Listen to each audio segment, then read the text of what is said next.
अवस्थां गतोऽपि वा यः स्मरेत् पुण्डरीकाक्षम्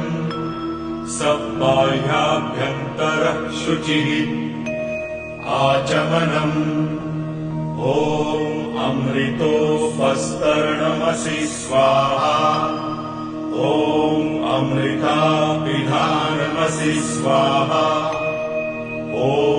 सत्यं यशः श्रीर्मयि श्रीः श्रयतां स्वाहा शिखाबन्धनम्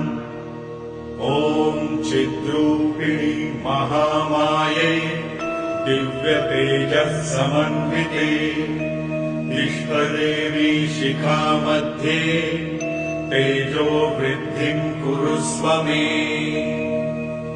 प्राणायामः ॐ भूः